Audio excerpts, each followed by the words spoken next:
Welcome to Speak of the Devils, the premier podcast for Sun Devil football. I'm Brad Denny with 3TV. And I'm Joe Healey with DevilsDigest.com. Joe, we are in the heart of the offseason, and it might be some bleak times from those Sun Devil football diehards. So it's probably a good time, though, because this is a kind of a fertile ground for narratives of varying validity and quality to be jumping around that to bring our old friend Ralph Amsden to kind of cut to the core and find out what actually matters. Yeah, we got to get some good input. We got to get some hot takes because the heat is here. Obviously, in Arizona, we're in those, I guess, dog days of Sun Devil summer with Sun Devil baseball being wrapped up. College baseball is going to be wrapping up here pretty soon. So it is high time for all of the prognostications and takes and predictions, which are going to have a lot of different things, very likely for ASU. Some folks probably going to have them as a darling on a national level again. Some might be really suspicious if they can do it again. So it's a good time for us to break that down. And no better guest than our great buddy Ralph, all the way from the Atlantic coast area, I believe, of the United States of America. Yes, I'm still an American. Yes, that is correct. That is good. So, yeah, coming from the Eastern time zone, staying up late night with Speak of the Devils, fresh off your trip from New York back in Charlotte. So definitely appreciate you joining us tonight. I love being here and hanging out with you guys and hearing about how hot it is and not missing that at all. We are here. May treated us all right. That lasted for a bit, but yeah, no, the switch has been flipped. It is unbearable. Yes. Yeah, the only thing hotter than these temps right now are probably the takes that we'll be breaking down. Some we might find after some discussion have some validity. Others might be utter bull. We will be diving into that, of course, here in a little bit. We'll also be at the end of the show talking to 2026 wide receiver commit Cooper Reid, part of ASU's Texas Tempe pipeline, which now consists of 8 of the 16 coming from the Lone Star State, much to, I'm sure, Joe's approval. But let's start off with some baseball news. Joe, the transfer portal is open. There's some departures. Jax Ryan probably being the most notable, but it seems like most importantly, the Sun Devils got some commitments from some existing players to come back in 2026. Yeah, as you mentioned, that list of transfer departures is there's already a few names on there, and as you can imagine, probably going to grow as time goes on. It's just the nature of the beast. Infielder Jax Ryan is the most notable name among those entries so far.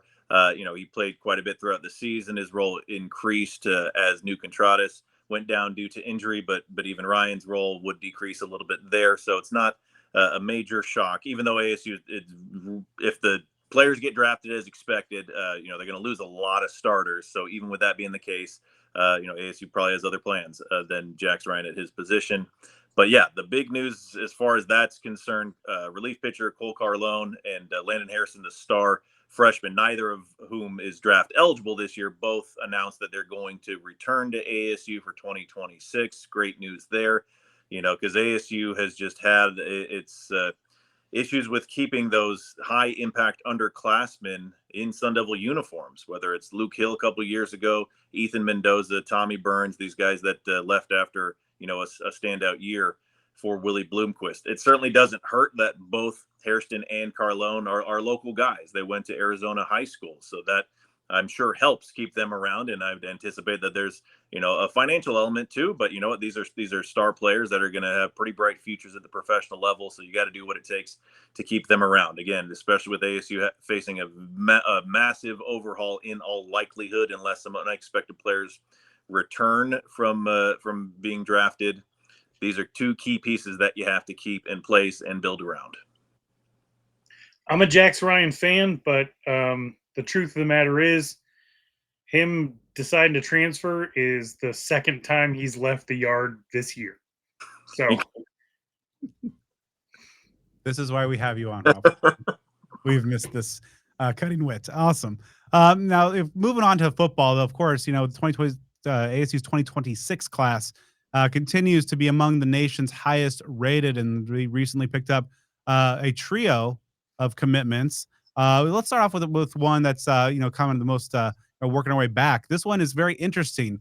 Of course, with Canyon Floyd taking over the punting duties as a true freshman, had some good moments last year, had some freshman moments last year as well. So ASU now with the expanded scholarship limits, is bringing in an Australian punter, because that is one of the most time-honored traditions in college football.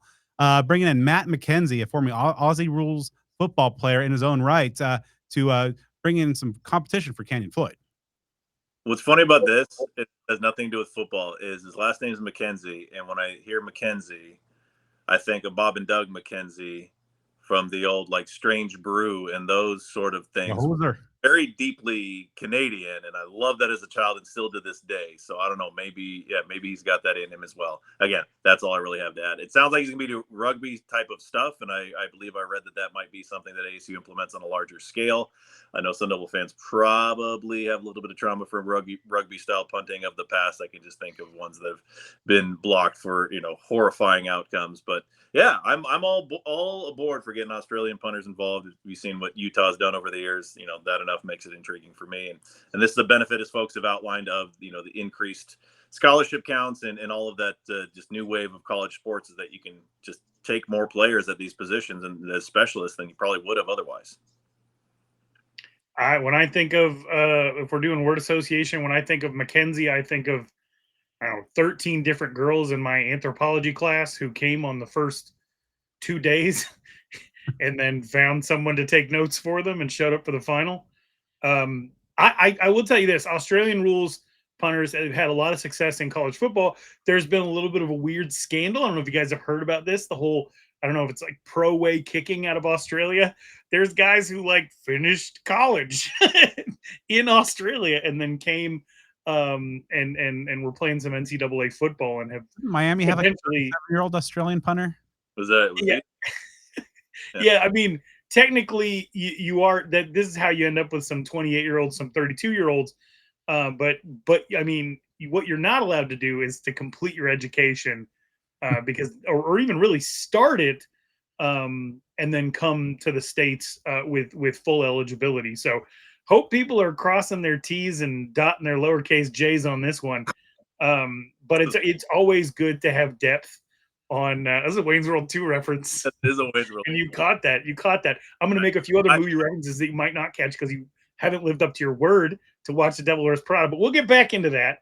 I will watch it before the opening game. Okay. At the very worst. We gotta like stream that like a watch party, like a Twitch or something. You gotta watch it in time for the sequel to come out. I've been doing this podcast for 10 years. This is officially a 10-year bit.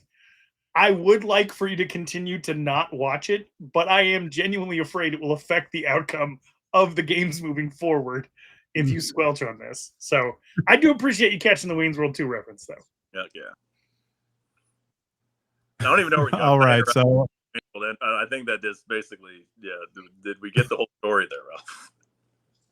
Yeah, I hope that McKenzie is has some college left in him, because there's been some issues coming out of the old prison colony down there. Well, so can say that ASU's compliance department in recent years, especially in recent years, has been exemplary, and so they are very thorough in their work. So we can only assume that this is, of course, going to be a welcome addition to the team. Some good competition for the special teams units and coordinator Charlie Regal. 2 other commitments coming off a official visit weekend.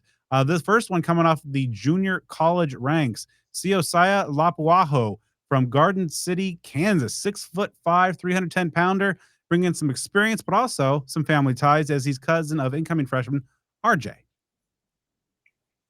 It's good bodies to have around. He's not dipping too terribly much into the JUCO ranks, just a little, a couple guys per class. We're certainly far away from the Todd Graham years of that approach, but you get a familiar name, big body. The Devils are going to have to replace quite a few starters when you're looking to 2026. So bringing in someone, whether it's transfer portal, which I'm sure they'll hit very heavily, next offseason, or JUCO ranks, you got to bring in guys that have just more experience and more development than high school players, so you can refortify that line.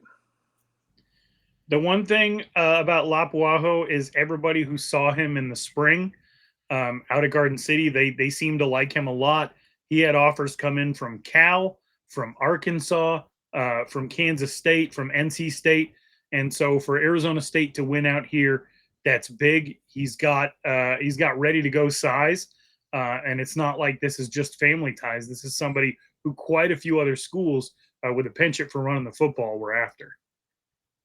Another big tool for Saga Tuatele and Ty Barrett in the trenches, of course, with 4 starters back. The offensive line has a lot of familiar faces, but still some uncertainty as to how it'll all ultimately fall into place. So this is obviously, as you guys said, a nice big body for that line, somebody with experience coming in.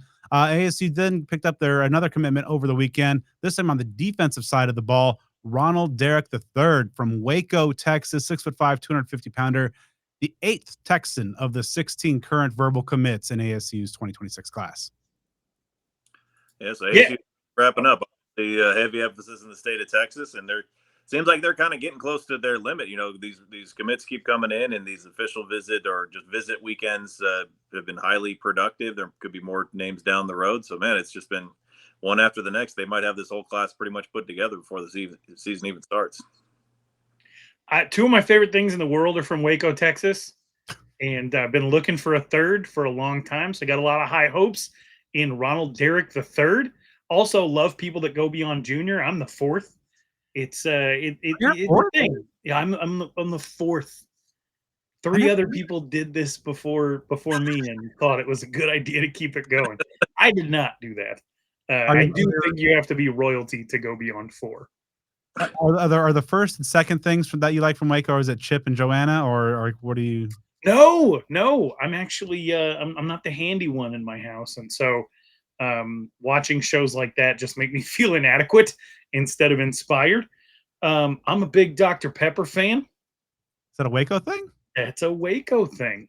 No, it's a Texas thing, but I didn't know it was a Waco thing specifically. It is. The Dr. Pepper Museum, I believe, is in Waco, Texas. Haven't been, but now that we're Big 12 affiliates, I think the time is nigh. And the other one's a pretty big one. It's Jennifer Love Hewitt. So, wow, okay, big shoes to fill for Ronald Derrick III. Dr. Pepper, Jennifer Love Hewitt, and then this guy. Okay, yeah. And Ronald Derrick, 6'5", 250 pounds, and I mean the nice thing about this is Arizona State offered him on May 21st, and University of Arizona tailed in on that a week later, and he didn't pay it any mind. He just he went and committed to the Sun Devils. So I already like him. Yeah, I guess I feel weird. I don't have my association when I hear Waco is still David Koresh. I don't know. I was of a certain age, so it has a more sinister connotation. But yours are much better than. Okay, well, watch a season or 2 of Ghost Whisperer, and you'll forget all about the Branch Davidians. Yeah, and so obviously, as you mentioned, of course, with ASU's success in Texas, I recently spoke to Brian Carrington. He really kind of outlined the strategy and the kind of the state of the Texas Tempe pipeline. And what I thought was really interesting, he says that they more like snipe the state of Texas in terms of just, and as you mentioned, while U of A kind of following in their footsteps, it seems to be something that with ASU success and identifying and getting talent out of the Lone Star State, that it's one of those things where all of a sudden ASU comes in with offer, then all of a sudden that maybe opens some eyes for some other schools that are coming in. Yeah, I think you're right about that. And if you think back to when Kenny Dillingham was around the first time, they're pulling 4 or 5 kids a year out of the state of Texas. It's also heavily buttressed by JUCO and California. But, Arizona State got this reputation in last year's high school recruiting class of just being Texas crazy. And they did that by really only pulling 7 commits. So the fact that they're already at 8 and it's early June just shows that they're pretty dedicated to the bit here. And, I don't think that California coaches, I think, were made some noise about it for a minute. But the truth of the matter is, if this is what gets ASU over the hump, then great. I mean, it's not like kids in Texas can't play football. Yeah, and you're getting, of course, the presumed heir apparent to Sam Leavitt and Jake Fetty coming out of El Paso, along with a number of other weapons, 4-star running back Carde Mack. So even though you might be losing some talent there, it seems like that pipeline is is well positioned, and obviously so many guys that have been so instrumental in the success over the last couple of years or have those Texas ties. But it seems like it's just not going to be a blip in the radar. That they might be doing this in a more sustainable fashion. Yeah, and I mean, it's not that different, is it? It's not. It's really. I mean, we got our honorary Texas co-resident here, who if I think, is we got to get this on the record. A true Texas Rangers fan. He doesn't owe the Diamondbacks anything. Yeah. But I mean, wouldn't you say that it feels like Houston to Phoenix, Dallas to Phoenix, West Texas to Phoenix, even El Paso. It's not like you're going to a foreign country. Yeah, not at all. I mean, it's culture-wise, I like it, and distance-wise, it just makes sense. Yeah, it might not be the short drive that it is from LA or something like that to Phoenix, but as far as the other logistics, I mean, it makes sense. And if it ain't broke, don't fix it. ASU is having the success that it's having, and you got these guys that are tailor-made, or it doesn't take a high level of development. Just look at the players that are on the team currently and the ones that are from Texas, whether they came to ASU by high school recruiting or transfers from other schools. And these are some high impact players. So I'm curious, you mentioned about how, California coaches, how does the ASU's emphasis, Ralph, on Texas resonate with Arizona high school coaches? Well, what's interesting is it's not like Arizona State has really had success recruiting locally. When you're winning, the complaints about that get less and less, but Arizona high school coaches are curious as to what Arizona State is doing right now. I think that the plan currently is we will let somebody else develop and pay you, and we'll reap the benefits on the back end. I think that's a fantastic strategy to have. And I'm somebody who was critical of Todd Graham. I was critical of Herm Edwards, critical of local recruiting strategies from the coordinators. One of the only issues I had with Billy Napier was that I didn't feel like he put enough emphasis on the quarterbacks that were out and about here. It took him forever to get Tyler Shuck in the building and watch him throw. So I've had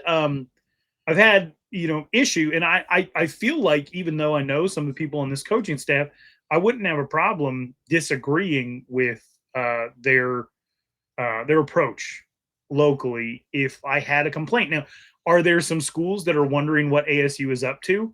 Yeah, Desert Edge is probably the school on the west side that has the most D1 talent. They had 100 plus college coaches come through in the spring. ASU was not one of them. That's not a thing you like to see, because that's the type of stuff coaches put on social media, and it's easily fixable by an afternoon drive. Now, Goodyear, not the most fun drive, but you still got to get out there and just kind of show face. But I don't personally believe, like Arizona State, it doesn't have its thumb on the pulse of what's going on locally. And I also don't feel like they're antagonistic currently about what's going on locally. And that's what we ran into with Antonio Pierce, very antagonistic toward the local recruiting scene. And in the latter years of Todd Graham, that, with the constant staff turnover, they just kind of got checked out. And I've pointed out on this show and many others, some of the examples of being checked out were just ludicrous. I mean, Todd Graham's son was a student at Notre Dame Prep where Jake Smith attended, and we weren't one of his first 10 offers. So, there's been sort of a history of Arizona State not taking the state of Arizona seriously. I don't think that's what's happening here. I think that there is an ultimate strategy of, if we can't get a guy with some, big guaranteed money right out of the gate, we will be here as an option when he inevitably gets homesick or rides the bench, or those checks don't cash, or whatever it is, that if he can play, we'll keep a seat warm for him. So I think that Arizona coaches are curious as to what ASU is doing. I think the ASU probably needs to do a better job of if that's what they're really up to, of articulating that to some of the local high school coaches. But the overall attitude of Arizona high school coaches toward ASU is still fairly positive. So we'll see exactly how many folks ASU is able to get, and with the classes ahead, I believe 27 is a particularly loaded class here locally in terms of some talents and some prospects. And so we'll see what ASU is able to get going, and the bounce back. What's your phrase, Ralph? Like ASU is the best second decision you'll ever make. Yeah, best second decision you will ever make in your entire life. It's a good first decision, but when you recalibrate, you're always going to come back around to being in Tempe and wearing maroon and gold. Yeah, I recently talked to Zach Swanson, and he talked about how just coming back home to ASU with the staff, the program culture, and of course just being around, back home in his old stomping grounds here in the Valley, really reignited his love of the game, because he had really lost that during his time, his couple seasons at Texas. So there's no place like home. So we'll see. Maybe though, if ASU is able to have better success in getting those folks the first time around. Well, I just want to say this: if you want to get your hopes up, it's time to identify a player and put all of our hopes and dreams in that basket. RJ Oliver has a couple of kids. One of them was a freshman at Hamilton High this last year. One is an incoming freshman. Oh my goodness. Like, get ready for Christian Kirk level hype. DJ Foster level hype. RJ Oliver's kids are two of the best prospects I've ever seen in my life. And they've got 3 and 4 years left of high school. So if you want to get emotionally invested in something and tear your hair out, we're talking about a legacy Sun Devil with his kids at a premier program in the state. His oldest son caught 9 touchdown passes on varsity last year as a freshman. So, I mean, like I said, just get ready, because those are players that we've talked about for 20 years that we want. Ricardo Stewart has a son who is a quarterback out here. Like the guys that came here to live when Joe Healey was running around in Tempe, when I was running around in Tempe, their kids are of age, getting to that point. And we're going to find out if this 20 years of being around ASU football makes any impact. Yeah, and I know Brent Bernstein has a son, right, who's being recruited now. And you talk about RJ Oliver and the legacy thing. I mean, if one of his sons or both were to come here, I mean, that's like a triple legacy, because you remember RJ's dad wrestled at ASU, and it was pretty accomplished there. And of course, RJ Oliver was a cornerback around the time we were in school. Guy, man, if he wouldn't have gotten hurt, he was very, very good here, and he could have been great, had he stayed healthy. So that would be something exciting if that can materialize for ASU. All right, so I'm marking my calendar down for what, 2028, 2029? 2028 and 2029, yeah. All right, here we go. All right, let's shift gears into the meat of this episode. Of course, in the heat of the offseason, the hot takes are flying around with the narratives around ASU football from the national folks, from some local folks as well. There's so many of them. And so I think each of us brought a few that we're going to toss out to the table, discuss them, and then maybe see like which ones actually matter. I'll throw the first one out there, and this one's probably the one that's I've seen the most often. Sam Leavitt is a true Heisman Trophy contender. Ralph, what do you think? I'm so miffed by this, and it far be it from me to like yuck anyone's yum when it benefits me and the school I root for. But I just want to go back and recatalog these events in the order they happened. ASU sits down for media availability ahead of the Peach Bowl. Sam Leavitt says, I want to prove on the field I'm better than Quinn Ewers. The national media says, shut up, idiot. Like, it wasn't received well. It didn't like create the kind of controversy that if ASU just didn't have a lot of eyeballs on them and a lot of hype, and people who did kind of caught on at the end of the season. So had this been Carson Beck saying that about Quinn Ewers, I mean, it would have broke the internet for a day. But instead, it just became this thing of like, what the hell is this guy talking about? And it was, instead of really debated, it was just dismissed. It was like, and then he came out and clarified, which was completely unnecessary, that he just has self-belief. And people were like, okay, yeah, fine, whatever. The Peach Bowl gets played. Sam Leavitt throws 0 touchdown passes in the Peach Bowl. He was a star in that game as far as college football being a source of entertainment. Like, that was a guy. I mean, you watch how charged up Jake Plummer and Gus Farwell got on the sideline watching him channel Jake the Snake. Like, it was a fantastic game for him. He threw 0 touchdowns and threw an interception with the game on the line. We leave the Peach Bowl, the dust settles, and On3 names him the #1 returning quarterback in the country. And and then other websites and other people start to throw him into their top 5 returning quarterbacks. And you think about some of the quarterbacks that are coming back next year, it's wild. Wild to think about. Now, do I believe that it could be true? Absolutely could. It could be true. It has the potential to be true. It's not true right now. If you wanted to put him in the top 5 in the Big 12, we can have an awesome conversation about why I believe that that's true. We're talking about the whole country. And the whole country returned some freak show. John Mateer. But we're talking about Sam Leavitt being the #1 quarterback in the country and a Heisman favorite after throwing 0 touchdowns and an interception with the game on the line, after being dismissed for even declaring that he could be a good quarterback. I have no idea how we got here. It has been sustained by some of the class of NFL draft YouTube people who try to identify prospects a year out. All of these people are so in love with Jordan Tyson. And who is giving Jordan Tyson the ball? Who is giving Jordan Tyson the ball at a percentage that rivaled Reggie Ball throwing to Calvin Johnson at Georgia Tech, right? In all of these Jordan Tyson highlights, you have Sam Leavitt. So some of the hype has been reinforced by the people who are in love with Jordan Tyson. But I have no idea how ultimately we got here in the first place. I'm loving every minute of it. It is an absolutely wonky narrative for me. I'm not buying into it in the slightest. And I don't think it serves Arizona State in their vision for 2025 to be buying into anything. Kenny Dillingham's whole thing is turn the page, new season, none of that stuff rolls over. So I'm pretty confused by it, but it's enjoyable. It benefits me.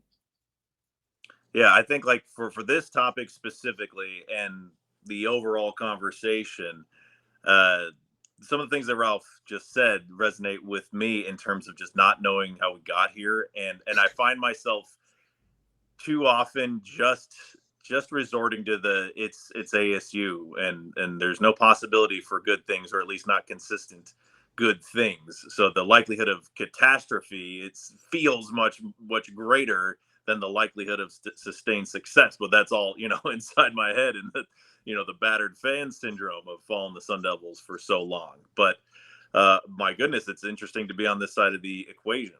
I also go back to, and I have to remind myself that these scenarios are apples and oranges, but try to remain humble by, who was the team and whose quarterback were being given these sort of compliments this time last year. Say the University of Arizona, Noah Fifita. And obviously, of course, the departure of Jed Fish is the catalyst there. But you see how that rise and fall can happen so quickly in college football. Again, the circumstances are different. But I just to remain humble as a fan of all of this, think of that direct example. And as fun as it's been for Sun Devil fans to witness that over the last year, just knowing, hey, you could be next. That is a possibility. You could go from the darling of college football with Heisman contenders and, these people that are projecting both Leavitt and Tyson to be like top 15 picks next year. That's possible. So is a very deflating outcome. So this conversation is fun for me because I don't know how to deal with this new set of rules that we're playing with. I'm actually going to kind of lean the other way, and I think that this one actually does matter. Now, like the 20, like the Burko, remember when coming out off of 14, the hot finish, and ASU was getting the buzz and all that stuff even before the letter from the players that he was 1/3 of. That one was more mystifying to me. I think that this one just feels different. And I also think that in the broader narrative sense, where as Kenny talks about his goal for ASU to be the 2020s version of, that team that comes up and establish themselves and has some staying power among the nation's elite, you need stuff like this. You need stuff that is talked about in a positive sense, in a way that helps ESPN not think that it's the Arizona State Wildcats over and over again. And I think that this is a situation where you have a guy who had a great first year. Expectations are through the roof, but I think that the pieces are in place, the culture's in place, the weapons are in place for it to make a run. And obviously part of the Heisman every year is marketing. Going back to freaking Joey Harrington or Joey Heisman billboards and Times Square or whatnot. I'd like to see ASU just, I know like within the locker room, Kenny's got that unlocked. We've seen that. We know they've been pretty good about shielding that kind of stuff. But I would like to see, the marketing arm of the Sun Devils be innovative, just like find a way to get that hype machine going. I think Sam Leavitt's a guy that can probably handle this, the immense expectations that are being placed upon him. But I think from a narrative sense, this one to me really does matter of just like helping to get ASU to that place. Of course, there's the battered fan syndrome of, this when things are good, that's when the floor drops out.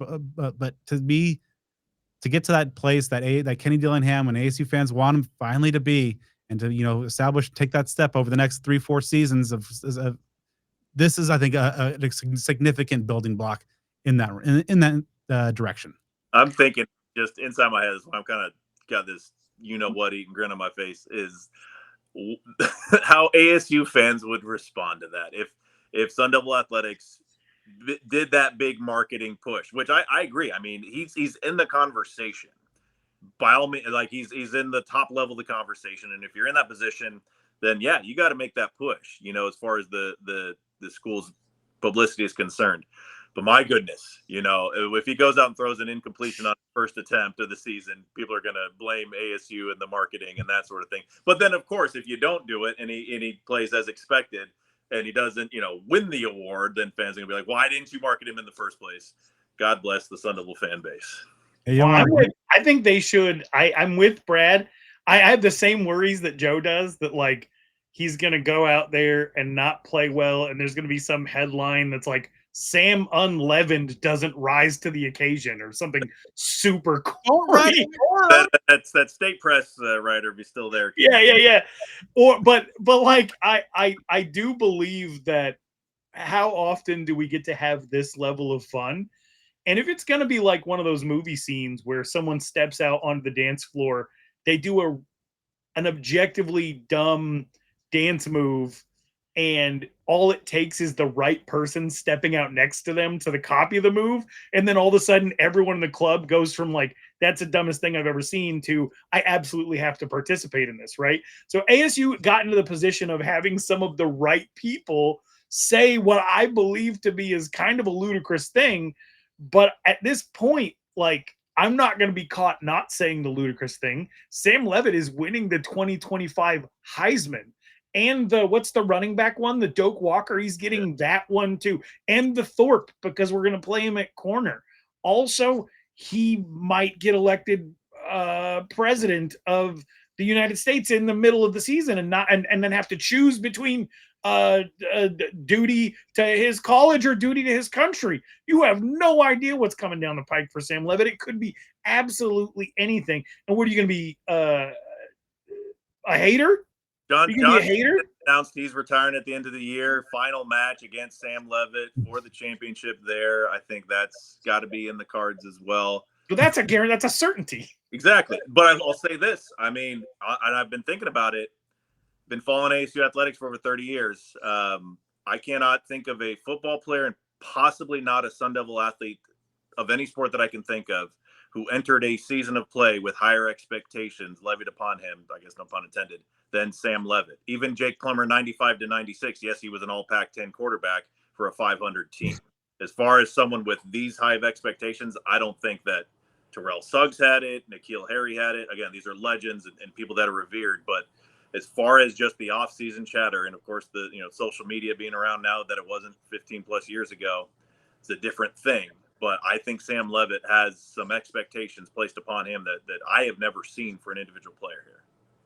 And we should ride that wave. I want to see hashtag Sam Leavitt facts on social media as soon as this show is posted. And I want him to be the next Chuck Norris. And I saw this man lift a car off of a woman in the middle of Mill Avenue. Sam Leavitt facts. So I have like a vote for a bunch of the kind of major awards, and so like we get a bunch of like promo stuff from various schools. Like, hey, You vote should for my guy. pre-vote.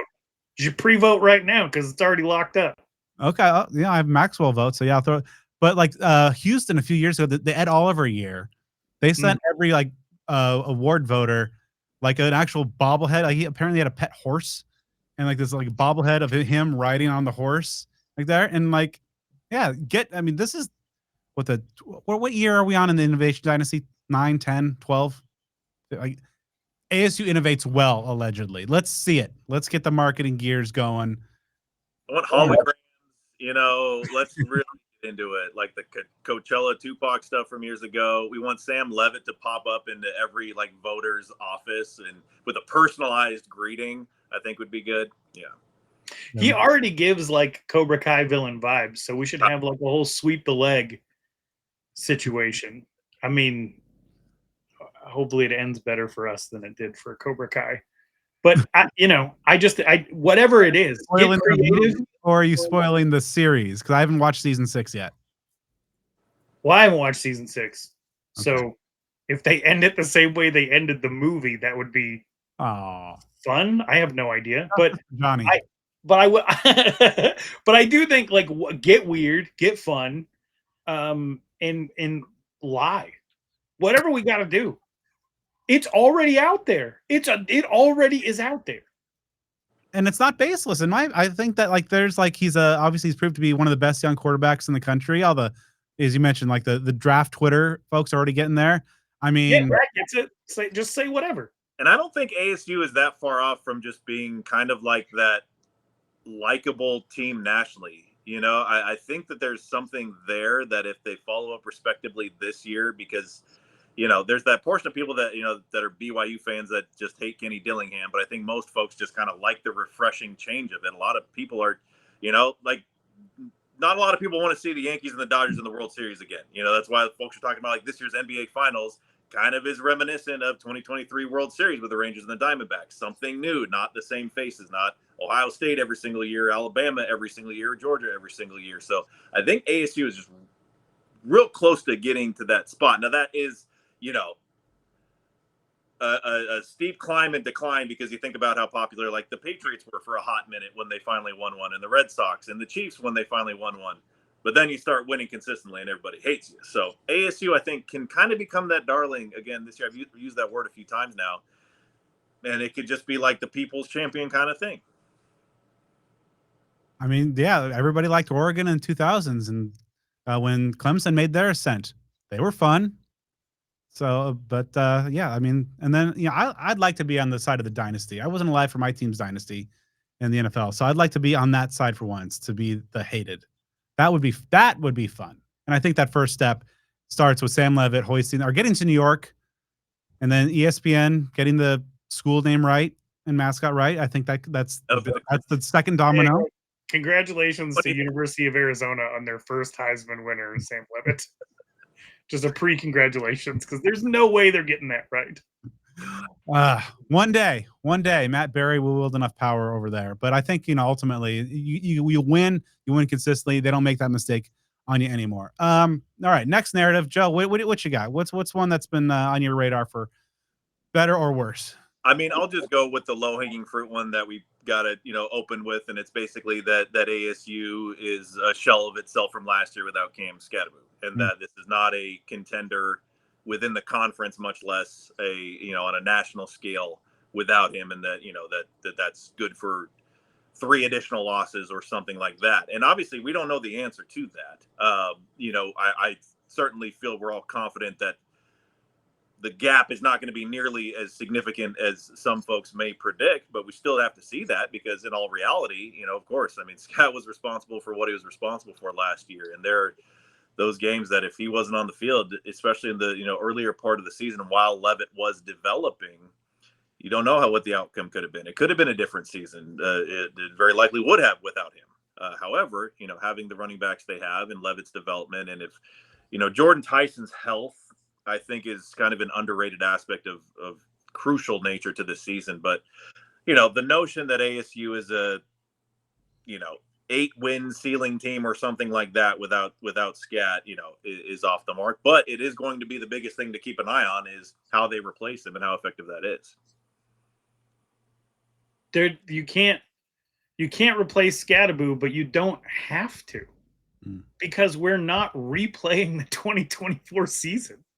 They're not going to call all the same plays that they called with Cam Skattebo on the field. They're not just going to run it back like me playing NCAA. Like, oh, counter worked. Better run it 5 more times in a row, injure my running back, and then run it 5 more times with his backup. Like, Marcus Arroyo is smarter than that. He immediately went into the mode of attempting to discover everybody that he is going to be blessed with this year and their strengths, with the understanding the offensive line that is coming back is one that he's going to have a lot more confidence in than he had going into last season.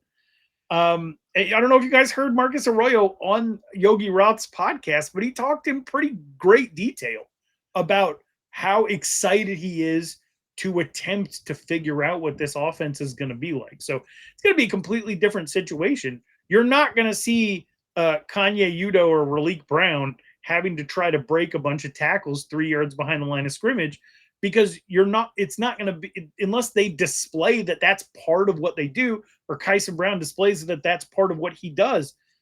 You're not going to call the type of plays that would have a free linebacker come in and you say, all right, you got to win this one-on-one matchup. So it's just the whole idea of replacement presupposes that we're not in a different season with a different strategy. Marcus Arroyo is not this is our identity guy. He's just not. He's a game plan guy. And he's got a whole staff full of other offensive coordinators like Sean Aguano and Jason Mons that can help him in that process. It's going to be a very, very interesting year.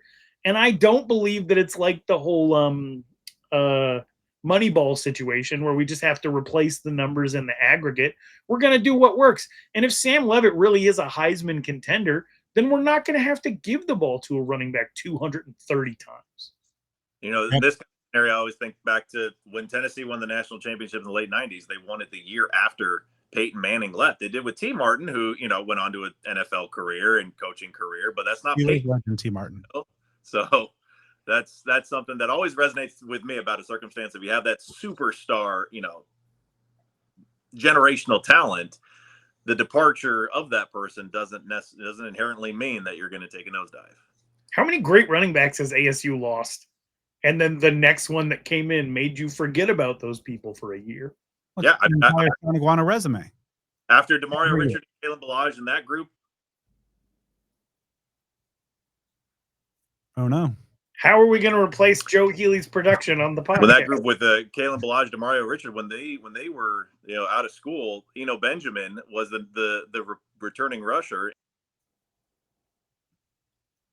Oh no!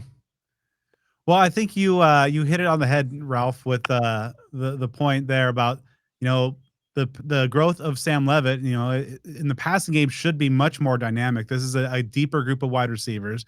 They got some absolute monsters at tight end. The backfield itself, I do think that with Kyson Brown is going to do some things. I think he's going to shock some people. You mentioned Raleek, Kanye Udo. Yeah, and here's maybe my hottest take of the day. Cam Skattebo is not the biggest loss from this team from last year. I think that's Shamari Simmons. But that's to take nothing away from the historic run that Scat pulled off. But I think the offense is going to be better this year, which is weird to say after a guy who rewrote basically the entire rushing record book. Joe's back. There we go. Little technical difficulties. Yeah. So basically what I was trying to say there is that, when I remember looking into the 2018 season for ASU, after 2017, you lose DeMario Richard, you lose Kalen Balaj, that 1-2 punch. DeMario Richard obviously finished as one of the top rushers in school history statistically. The guy that came back only had, ASU's top returning rusher from 2017 to 2018 only had about 130 or 180 yards the previous year. It doesn't instill a lot of confidence in you. What happened in 2018 and who was that guy? That was Eno Benjamin, ended up setting the school record that season. So, like you said a moment ago, as far as you lose somebody and you think it might be the end of the world, but then you've got something else waiting. I mean, it can be as good. I mean, to exceed what Skattebo did, I mean, that's obviously a significantly tall task. But to imply that his absence is going to kind of revert this team back to its pre-Herm standard of 6 to 8 wins, I believe certainly to be off the mark. All right, Ralph. So next up, fire away with the narrative. Well, this is a pre-narrative. I think it's already out there, but I believe it to be true that Arizona State, as far as preseason rankings, will go from worst to first. And so the narrative is essentially going to be the Big 12 is Arizona State's to lose. Do you feel that to be true? That's interesting because we see so many of these national websites and publications that have like ASU among the Big 12 favorites. But a lot of folks like BYU for some reason, or Iowa State, or Texas Tech, of course, now throwing tens of millions of dollars at their roster. But it is kind of baffling to me to see ASU not the clear cut when, I think it kind of touches on the last narrative of people seeing Scat leaving and think, oh, the bottom's falling out. When I believe, in the returning production, ASU is second in the country to Clemson with like 78% coming back on both sides of the ball. And you, with the expected steps forward and growth in your Heisman caliber quarterback, I think that, it's kind of odd that ASU is not talked about as the clear cut, like you said, but rather than like, I don't want to say second tier, but like they're not the first name in a lot of respected national folks' mouths. Yeah, I think that there are a lot of people that are just trying to get ahead of the madness in the Big 12 and learn from last year that anything can happen. So they're almost, I truly think that there are some folks that are throwing out, preseason favorites to win the conference that are a little slightly unconventional in the sense of, Kansas State I see is high up on the list. And they're certainly far from a bad team. Mm-hmm. But I think that's some of that might be, okay, who can be the next ASU? Baylor is a team that Baylor and TCU are both teams that folks need to be concerned about, especially in the early season for ASU. Texas Tech, of course, with that transfer portal haul is something that's going to be on the radars. But, Colorado loses a ton. And it's not just those top tier players like Sanders and Hunter. They lose a lot. BYU loses a lot. And I don't know what the latest is with the whole off-field, allegations with Jake Retzlaff, but that, could be a thing as well. Iowa State loses a ton. So what I'm getting to here is that I think people are kind of just coming up with teams that might make it, that might surprise. And there's no legitimate reason in my estimation not to have ASU at the top of that list, because otherwise it's just saying, okay, like here's reasons why this team might be good or might exceed expectations, how they might be that next ASU or even BYU to, double, triple their win total year over year. But again, it's sometimes in these cases, people are just looking to be creative for the sake of being creative and not going with the same thing. But ASU has as strong an argument as any team. And obviously they won the conference last year, return a great deal of productivity, even though some of the players that are gone are going to be sorely missed. I think that anybody who doesn't consider them at least a Big 12 championship game participant in terms of their preseason predictions is just doing so to take a contrarian view to what should be the case. I agree. And I look at it, the difference between two different things. The national narratives, the national media, well, anybody has the right to just come out and talk about the Big 12. But the actual Big 12 writers and the way that they vote is pretty simple. They look at the previous year's success. I think they kind of look at the Vegas odds, and they also look at your quarterback. I think the Big 12 media, they're casual, essentially, in the way that they go about this. The reason that Arizona State was voted 16th going into last season, you have to remember two things. One, they went 3-9. Okay. No one cared that they were 12 points away from being 6-6, and a bad second half against Oklahoma State away from being 7-5. No one cared about that, right? They don't understand the portal. They're coming around on it. They're Big 12 writers all over the country are trying to get educated on, who some of you, because you can't just go by high school recruiting rankings anymore. Auburn is getting great odds right now because they have had back-to-back top 5 high school recruiting classes. The writers still understand that. They don't totally have a full grasp on the portal. They know your quarterback, and they know what you did the previous year. And Arizona State won the Big 12 last year, and they're bringing their quarterback back. And I believe that that's why they'll also be high on Baylor. And I believe that that's why they'll also be high on pretty much everyone but Cincinnati, that is bringing back their quarterback. Iowa State's bringing back their quarterback, but they have 2 1,000-yard receivers that are both gone. That's going to have an equal or greater impact than Cam Skattebo leaving. They're going to be high on Kansas State because Avery Johnson returned. They're going to be higher on Kansas than they should be, even though their whole secondary and their running back graduated, because we're getting Jalen Daniels back for year 6. They're going to be lower on Colorado than maybe they should be because they're going to just be thinking about Shedeur. And Utah is not going to get the credit that they got last year because they have no idea who Devin Dampier is, and they should. He's a monster. So I think that I'm just trying to put myself into the shoes of Big 12 voters. I believe that they're going to give Arizona State that nod. And it's odd because I also think Arizona State deserves it. But I think the reason that Arizona State's going to get that nod is because they're just looking at Sam Leavitt and last year's Big 12 championship. I think they'll be voted first. And I think that they'll be extremely high on your Texas Techs, even though Big 12 writers, they do know better than to give Texas Tech a bunch of preseason hype, because I think it's been like 2009 since they've had double-digit wins or even really a winning record in conference. So, it's gonna be really, really interesting. But they do go a lot based on who is coming back to throw the football, which is why even though Baylor had one of the worst defenses in the conference over the last 2 years, they're going to look at Sawyer Robertson and they're going to say, oh, Baylor's one of the top 3 teams. So I think we're going to get credit. I think we deserve credit. I don't think their reason for giving us credit is going to be very sound. But I think at the end of the day, Arizona State is going to be one of the 2 teams left standing, like Brad said. I will say that in about a month when I'm in Frisco, ASU is going to get my vote. They're going to be number 1. Now, I will say, like, on my ballot last year, I did have ASU 11th, so I had them better than everybody, or the majority of the. Who was your number 1? Who did I have number 1? I had Utah number 1. Then yeah, that did not age well. At the time, it felt good. Yeah, at the time, Cam Rising's knee felt good. Yeah.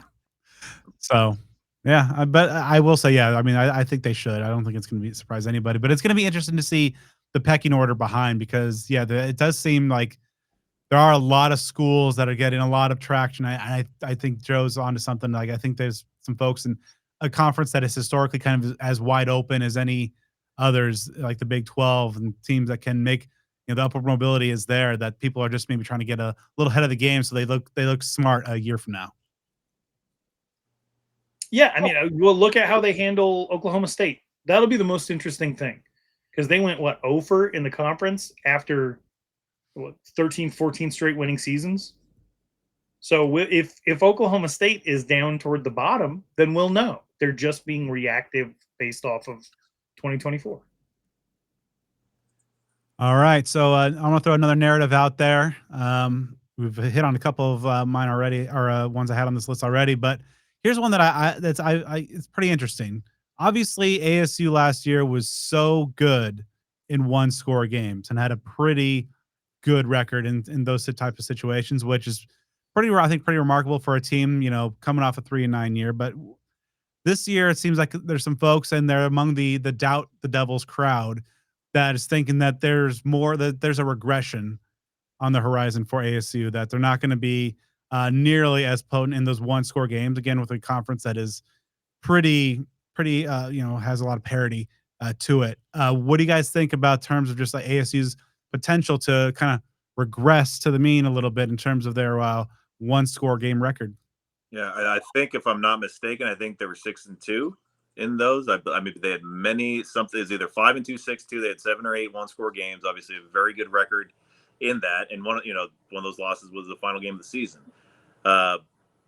It's easy and generally natural to think that you won't keep up that sort of frantic pace. Now, then, can ASU not play 2/3 of its games in a one-score game? Is maybe a take that should be had about it, but.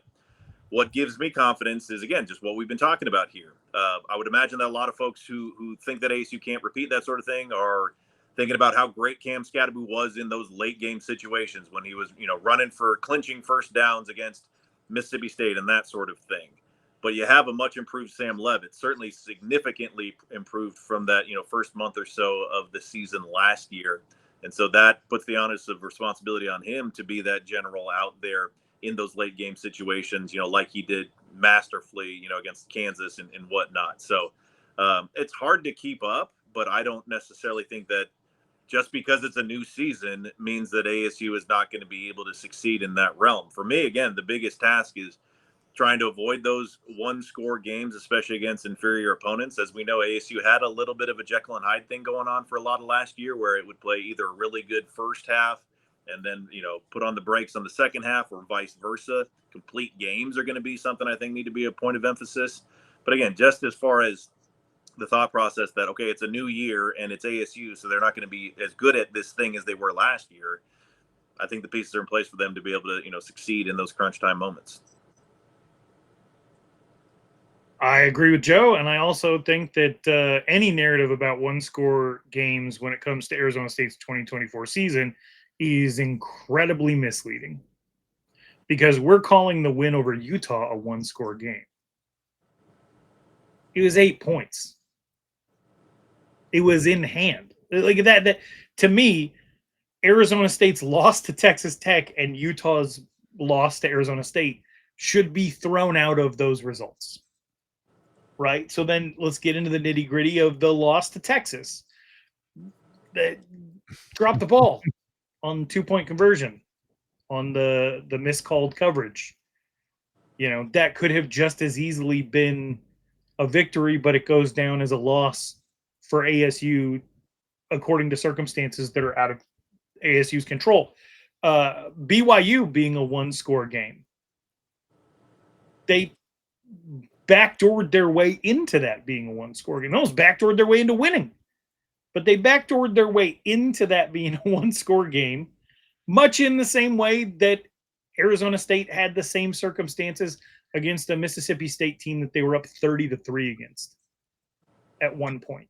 So, to look at the BYU game as a one-score game, to look at the Mississippi State game as a one-score game, to look at the Utah game as a one-score game, makes about as much sense to me as looking at the Texas game as a evidence that we struggle in one-score games, right? So I don't think that I think some seasons it matters a great deal, and I already alluded to the fact that ASU had a bunch of close but no cigar moments in 2023. However, in 2024, ASU was just kind of learning how to hold a lead. They did have big leads over Utah, over BYU, over Mississippi State. Some of the circumstances of the, what Kansas, I believe, was on the road without Cam Skattebo? Or was that Kansas State? Scat missed. Kansas State was on the road, and Scat missed UCF. Okay, so Scat missed UCF. So then you have a one-score win there that Skattebo's probably worth points. Right? So I don't know. I think you could really pick apart last year. I don't think some of the close games are really as close as people want to make it. there's stuff from last year that makes me worried about this year, but that's not it. It's the fact that Texas State's offensive coordinator is at Texas Tech now, and Arizona State has not had success against Texas Tech. Those are the type of things that worry me. Games are always going to be close. I think Sam Leavitt has shown that he's willing to do what it takes. I think Marcus Arroyo has shown that he's decent enough at making some gutsy play calls, and if it comes down to it, and Arizona State loses a close one, so be it. But I don't think it's the fates will turn their back on us type situation that we're walking into. Yeah, I feel like in general, there's just a lot of the fan base, and I do understand it, that just thinks that last year was that shockingly, incredibly good year that came out of nowhere, and by and large, many, many, many more good things than bad happened. So the Murphy's Law. On that note, shout out, happy birthday to our guy Kyle Murphy, celebrating today. Love you, man. Murphy's Law thing for ASU is that it'll revert the other way around, and instead of going 6-2 in one score games, they'll be 2-6 or something crazy like that. So I think, yeah, the logic, if we want to call it there, can be a little flawed at times. But yeah, I'm really looking for ASU to play kind of maybe more complete games, because as you mentioned, that backdoor aspect, there were a lot that got a lot closer than they should have. Now ASU, charged back in some. Putting together full games is going to be, a very important thing. Joe, you're the man. You're the man. I want to tell you why. I forgot to send Kyle Murphy a birthday message, missed the deadline. And I was like, how am I going to make this up to him? And here we are on the Speak of the Devils podcast.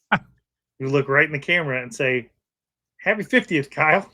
There you go. And still, he's in California. It's still like barely 9 o'clock there. Yeah. So there we go. There we go. Joe Healey to the rescue. I'm a huge loser. And I have absolutely nothing to blame my procrastination on. But, man, what a save. What a save by Joe. See, things are going to keep breaking our way. And so that came from just, fans being afraid that they're going to lose a bunch of games.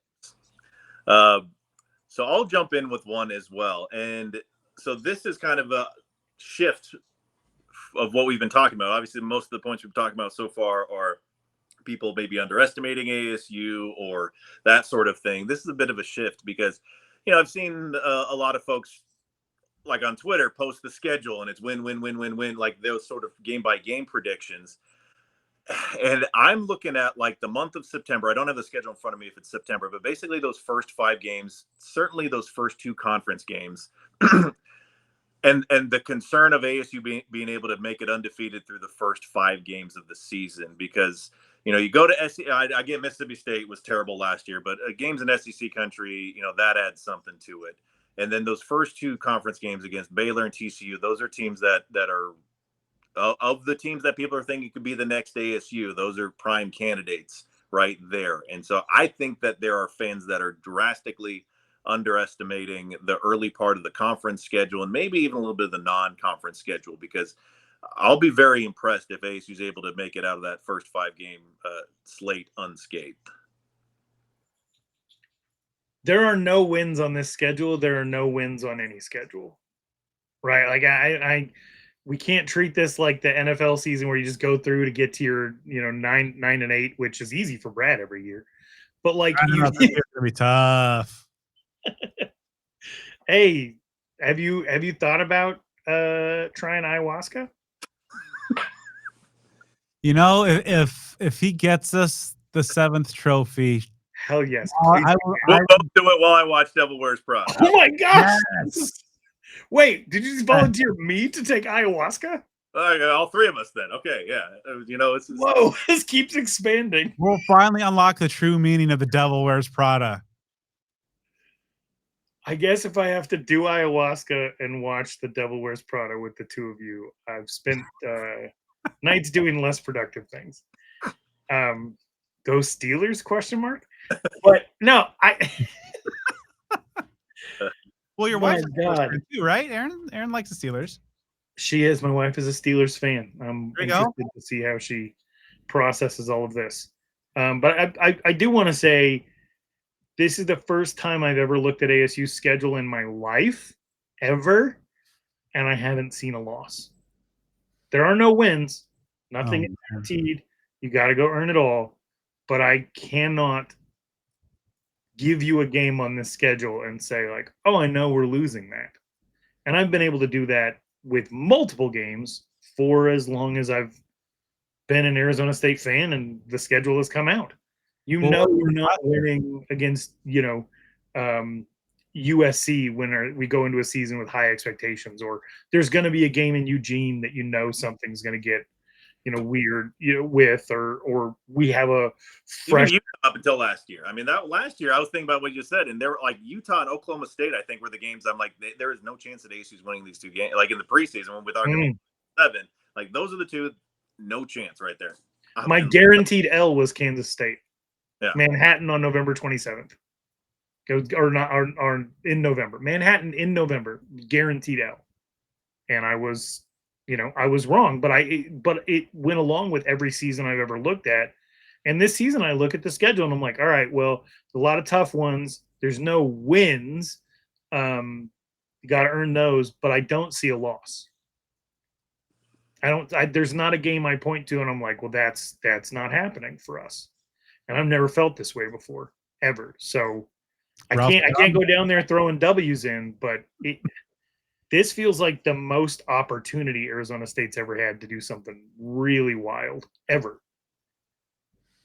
Yeah, I asked a few of the guys that came back, like, did you come back, and like how much of it was like this is like a do or die type of year, knowing that like so many guys decided not to go to the NFL draft, to come back or pass the paydays because they felt like everything was in place, from the culture, the talent, the schedule, everything was there.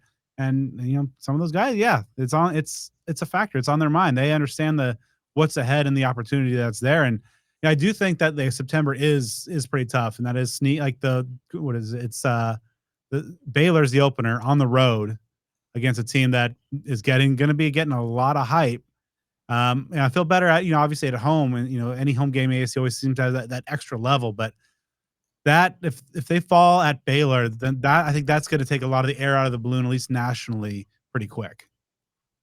Now then, last year they did, it was the Texas Tech game. That was the conference opener, right? If I'm not mistaken, on the road.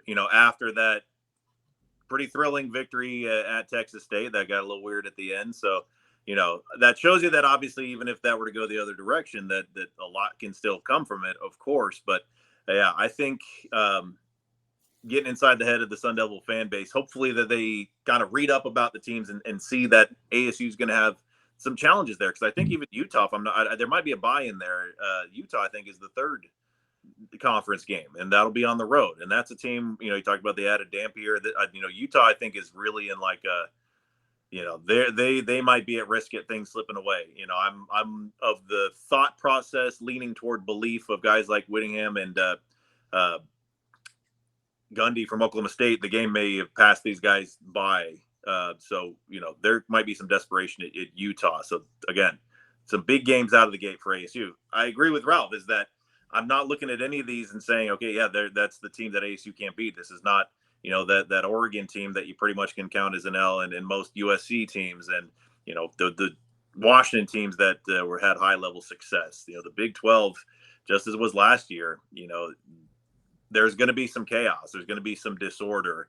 But ASU is going to have some challenges out of the gate. And that does include some of the non-conference. I mean, they play NAU, and Texas State lost just about all of the, the marquee players that they had due to graduation and transfer, and they got to come here.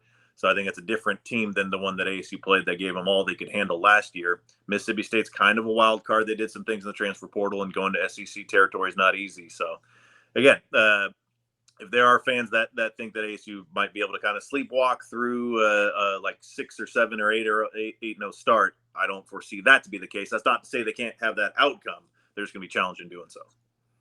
Well, we're not going to go to Ronald Derrick III City and not show out. So I just want to throw that out there. There you go.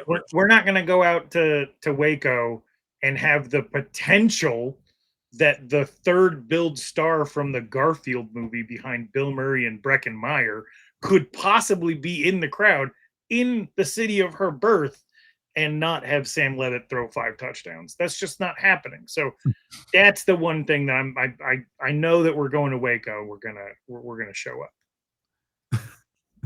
All right. Any more narratives that we need to dissect here this evening, gentlemen? I got one. It's my last one. It's annoying, but I feel like every single year I bang my head against the wall on this one. Arizona State football is not a sleeping giant. It is not the sleeping giant. It doesn't matter if ASU goes undefeated and wins the national championship. That was not the waking of the sleeping giant. The sleeping giant is, has, and always will be the fan base. We get into this time of year, we get the sleeping giant talk. Is the sleeping giant starting to wake up? It's going to be in every Athlon sports magazine and everywhere else. It's going to get mentioned a million times. The athletic programs are not the issue. We are the issue. We are the ones who took too much Ambien, and we got to wake up. And if you want sustained success, it is my personal belief that the giant that needs to awaken are the people who are not yet viewing and subscribe to Speak of the Devil's podcast. So please tell a friend, because if not, the giant's going to stay asleep. And I'm very intrigued to see what the narrative among the fan base will be. How much of that is going to be this high level, the vocal fan base, the ones that we engage with in social media. How much of that is going to be high level enthusiasm, like we're here type of stuff, and how much of it is going to be like the paranoia that I've kind of experienced the last 2 years as a Texas Rangers fan. Of we got to this high level for the first time in a long time. And, in that case, the first time ever for the Rangers winning World Series. How do I deal with the success? Like, it's difficult to repeat. I've reached this peak, and this is great. But what happens if we don't do that again? What happens if we go back to winning 6-7 games? And this is just a memory, because that's what's kind of been for that baseball team the last 2 years. So, that's kind of a topic for another show. We're going to do fan expectations at a later point. But I'm eager to see. And, eager to see if they show up in the circumstances they wouldn't otherwise. Is that opener against NAU and the sweltering August heat, is that going to be a better show than it normally would? You certainly would think so. Is it going to be, near a sellout because people are so fired up to get things going? Are you going to see more fans going to road games? Are you just going to see general, enthusiasm? And I see it a little bit. The gauge for me is when I go to the gym and I see, are there more people wearing ASU stuff now than there were a year ago? And that's tipping in the right direction. But that plug can be pulled at a very early point. So how to handle success and live with it and manage those expectations, that is going to be something to see. Yeah, the Valley is a fickle market, and if you're not winning, then there's plenty of other options for people to go elsewhere. And we saw that, with the Sun Devil fan base for so long, and then the Valley gets activated for one magical run, and now it's going to be interesting to see exactly how about it? I think, the opener is going to be, again on a Saturday. So that's going to be huge. I think, the early season buzz, but man, if they maybe drop a couple in the first half of the season, 4-2, most years would be cause for celebration. But, a team with the expectations, it'll be interesting to see exactly how bought in, how invested this fan base is long term when, the wins aren't, flowing in as regularly or as easy as they were last year. Yeah, here's a small example. There's a guy that comes into the Sun Devil Spaces every Wednesday night, and he is part of a Twitter group chat that has over 70 people in it, and they scheme ways to get in the mentions of anybody we offer. There is a level of excitement. I mean, we can all trace how we feel about Arizona State back to a moment. I think the three of us might have a pretty similar origin story. There wasn't a sustainability in the run of Todd Graham winning 29 games in 3 years, but it did carry over. You do have people who kind of were awakened into ASU fandom and not just alumni status by the Jail Mary and things like that.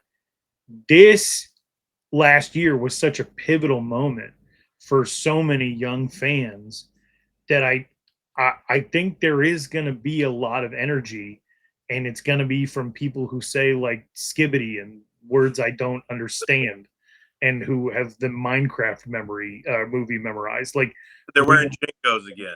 They are wearing. Well, I feel like I will understand those people, people after my own heart. But yeah, I mean, there's going to be a lot of young energy around this team, and I'm really, really fired up about that. Like I said, it's something that like I think ASU football is just not that far from being just kind of like a cultural hit. And that's something that, kind of the trendy fan base of the student population that's at ASU and likes that aspect of being trendy can buy into. And yeah, that's kind of fair weather fandom as it starts, but whatever gets them in the door. And, Ralph, you're talking about kind of those origin moments, obviously for us, very likely that 96 season, for me, the Nebraska game being there. And I've just wondered as the years have gone on, almost feared like, these younger fans, even like teenagers, we were 13, 14 years old when that season happened. Teenagers, pre-college age, did they have those moments that they go to games with their families and just that switch is flipped, that happened for many of us during the 96 season? Have those opportunities been here over the last near 30 years? I mean, they've been few and far between. There have been the possibility, there have been opportunities there, but ASU hadn't, cashed in on them. The last season essentially was that, and you see that national run, and you see all the media love and ASU becoming just what it was in that moment, in a vacuum of just being, again, to use the word for the fourth or fifth time now, the darling of college football, as they were on that New Year's afternoon, even in defeat. It's ASU in so many ways was Rocky, the first Rocky movie of the small local kid, challenging the champ, didn't overcome that hurdle, didn't win the fight, but went the entire way and garnered a lot of fanfare on the way. So again, like I said, it's like this lightning in the bottle thing. If ASU can keep it going this year, and then, we'll focus on 26 at another time, there can be something cool culturally, not just locally, but it could be something that ASU becomes a trendy team to like on a larger scale. And then that obviously is going to wake up more and more existing fans like, oh yeah, no, I went to Arizona State. I grew up in Tempe, even though they might not have cared about ASU football for 10 or 15, 20 years. That can galvanize a large group of people, and I'll take all of the fair weather fans that want to come on board. And I'll say this, something maybe the coaches at Arizona State can't when they're giving their final closing recruiting pitches. To the young people of this country, the 17, 18-year-olds, of which millions definitely listen to Speak of the Devils podcast or stream it on YouTube.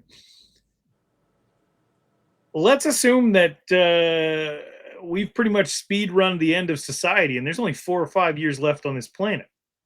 You want to spend it anywhere other than Arizona State? Really? 18 to 22. If we got 5 years left on this planet, you want to be anywhere other than Tempe? Be real. Also, if we don't have 4 to 5 years left on this planet, and it keeps going, the worst thing that will happen is you will have gone to Arizona State University in Tempe, Arizona. Either way, you're going to win. So come on out. Join the fun.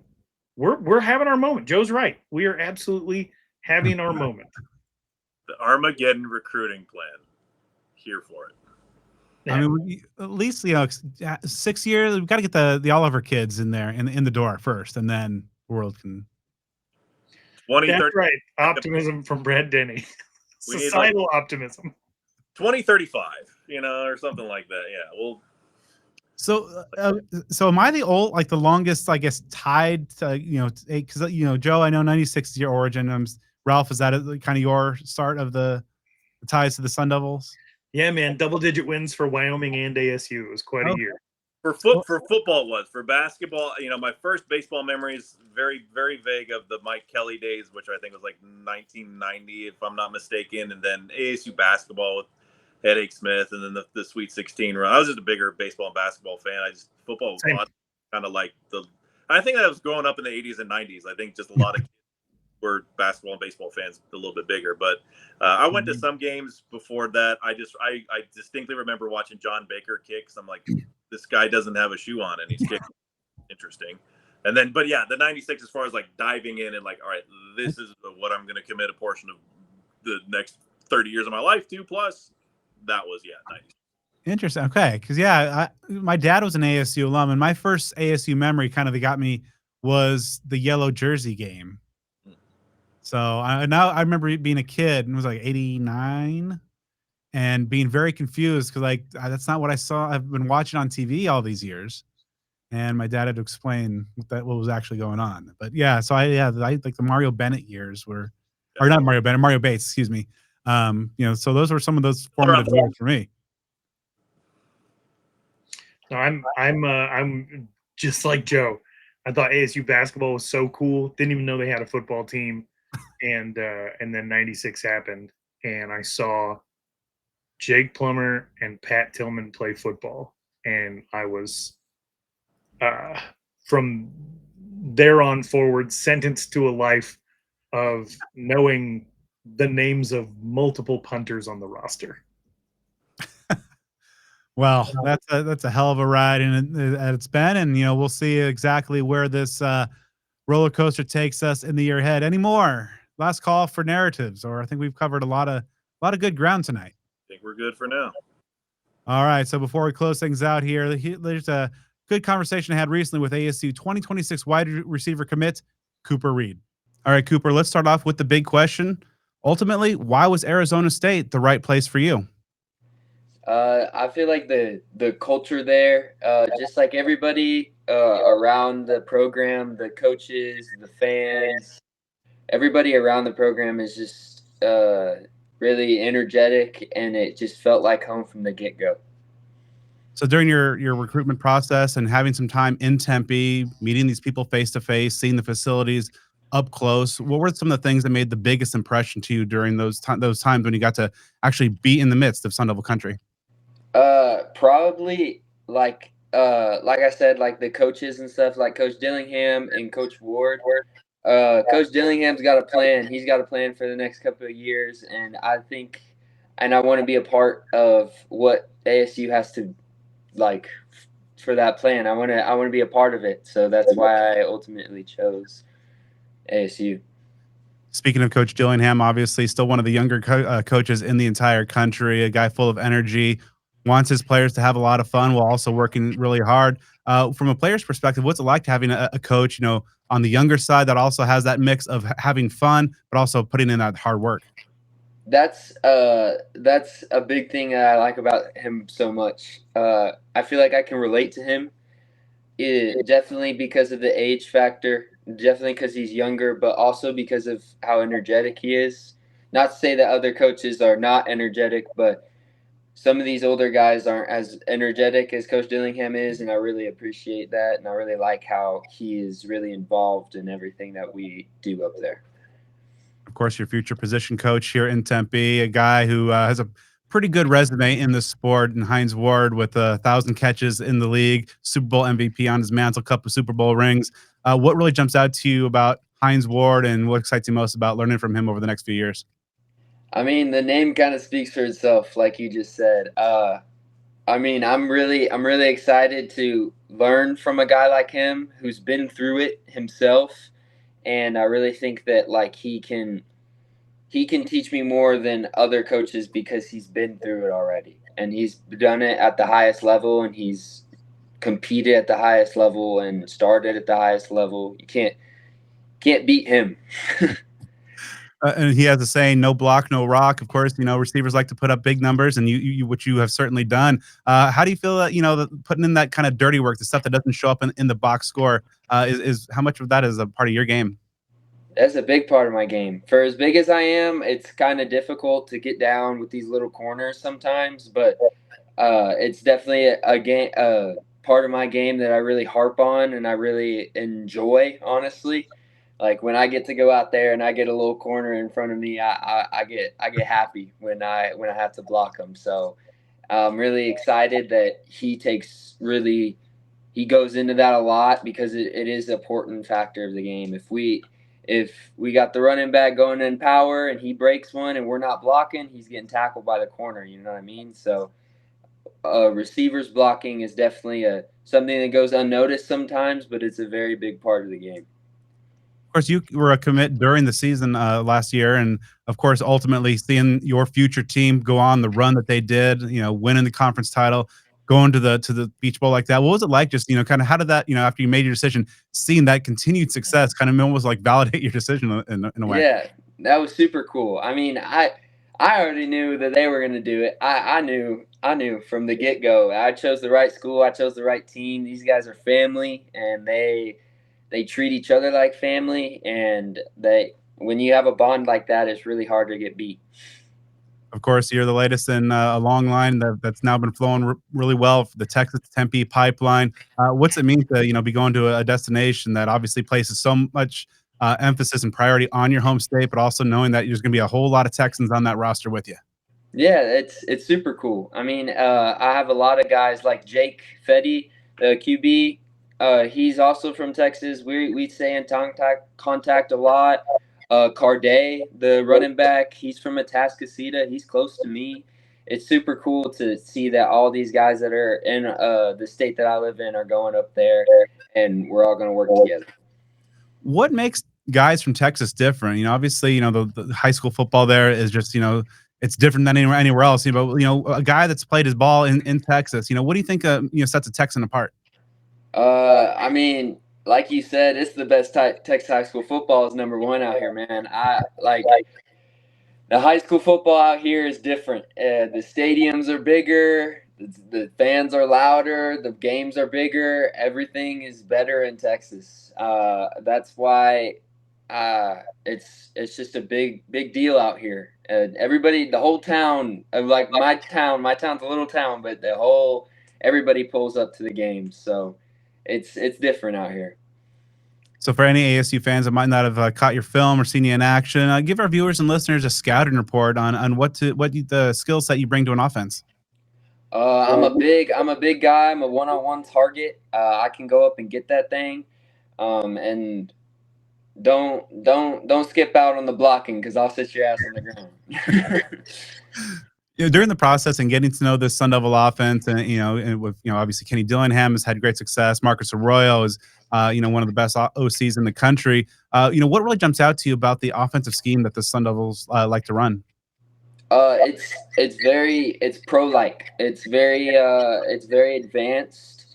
I'm really excited to get up there and learn about it because Coach Ward says that's step one. That's the building block. You learn that, you keep going from there. You know what I mean? So I'm really excited to go up there and learn something from, like you said, Arroyo, one of the best OCs in the country. I'm really excited to go up there. You mentioned his name earlier, and Jake Fetty. What's it like just knowing that you have one of the best quarterbacks in the country, let alone a fellow Texan there, but coming in as a wide receiver quarterback combo in this 2026 class that could be the next foundation after the Sam Leavitt era. Yes, sir. It's almost a sense of relief. You know what I mean? Like in high school right now, the quarterback situation's always been iffy. But now that I know that I'm gonna go to college with a guy that is a very great quarterback, I've watched his film. He's a great quarterback. I'm really excited to go up there and start working with all those guys, especially him. And you're part of this 2026 class that is tops in the Big 12 currently, one of the best in the country through the recruiting service rankings. How do you feel like kind of the overall momentum is with this 2026 class? Of Sun Devils, and how are you guys maybe working? Maybe get some other guys to join you and hop on board. Yeah, we're staying strong every day. We're recruiting guys to just build our class. Already a great class, but there's always room for improvement. So yeah, we're keeping the gas pedal on. And then looking ahead to this upcoming fall, what are some of the goals that you've set for yourself to, for your final season of high school ball, and maybe some of the things you want to, accomplish during the course of that final season to get you ready for that jump up to major college football? Yeah. Some of my goals, I want to have over 1,000 yards receiving. I also want to make one of the all-state teams in Texas, and I want to receive for over 20 touchdowns this season. And then ultimately, a couple falls from now, when you're running out of Tillman Tunnel, sold out Mountain America Stadium, past the Pat Tillman statue in that maroon and gold, what's that going to mean to you? Like, what excites you most about the prospect of playing for the Sun Devils? It's a dream to reality. I mean, I've been dreaming like this since I was just a little baby. So to get the opportunity that Coach Dillingham and Coach Ward and Coach Arroyo and all these guys that have given me is just truly a blessing, and I am gonna take nothing for granted, and I'm just gonna put my head down and work. And that's going to do it for this episode of Speak of the Devils. I'd like to thank Cooper Reid for stopping by and talking about why ASU was the right place for him to spend the remaining years of this planet's life cycle. Ralph, thanks as always, for stopping by. You're doing a lot of stuff, as always, a lot of cool stuff. What's going on right now? How can people follow you? I'm on the internet, still on the internet all the time. You can find me pretty easily. If you want to support anything that I'm up to, subscribe to Arizona Varsity. It's on the same Rivals network now, on 3 network that the Devil's Digest is on. I run the high school site there. I got a great staff of people. Love to be able to pay them for their work. Anybody who subscribes to Arizona Varsity gets the high school news in the state of Arizona, and all of those resources go to support writers, every penny that comes in. So that'd be a huge help. Also, producer on the Unafraid show. We had a really, really awesome spring where we got to interview I think 12 different head coaches all over the country. If you want to go watch that Kenny Dillingham interview, it's fantastic. Also super proud of Dabo Swinney interview. Just was a really, really awesome experience. And got to ask Kyle Whittingham how he feels about, Kenny Dillingham looking up to him in the way that he does. We got a cool interview coming out next week with Brett Bielema of Illinois. I think that people will get a huge kick out of. So if you want to watch those coaching interviews on Unafraid Show, it'd be a big help, or subscribe to Arizona Varsity. But if you want to find me, I'm online. Just click your heels 3 times or say Beetlejuice or whatever you got to do. And what about your Wednesday nights? You got any plans for on Wednesdays or at 8 p.m. Arizona time? Yeah. And man, last Wednesday night was so cool. I didn't have to talk that much. And the Sun Devil community that comes on Wednesday nights just to hang out with each other has been such an awesome blessing to my life. Shout out to Rob, aka Jedi ASU, for starting that whole thing over 4 years ago. But I moved to Charlotte, North Carolina 4 years ago.